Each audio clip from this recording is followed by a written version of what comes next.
બેદરકારીમાં યુવક ડૂબ્યો। વડોદરાના સમા ડોમિનોઝ નર્મદા કેનાલમાં સોલાર સાફ કરતા યુવક નીચે પટકાયો।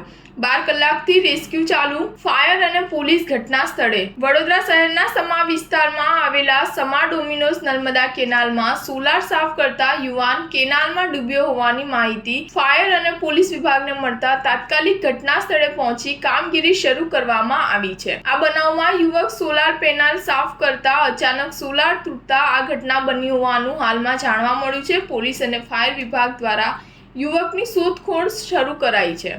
આ અંગે તપાસ કરનાર પીએસઆઈ જેટી દેસાઈએ જણાવ્યું હતું કે ગત રાત્રે 11:45 બાદ પોલીસને કોલ મળ્યો હતો કે સમા ડોમિનોઝ કેનાલમાં યુવક ડૂબ્યો છે। આ બનાવને લઈ તાત્કાલિક ફાયર વિભાગને જાણ કરી ફાયર અને પોલીસ ઘટના સ્થળે પહોંચ્યા હતા અને આખી રાતની શોધખોળ બાદ હજુ પણ યુવક મળ્યો નથી। આ શોધખોળ હજુ પણ ફાયર વિભાગ દ્વારા કરવામાં આવી રહી છે।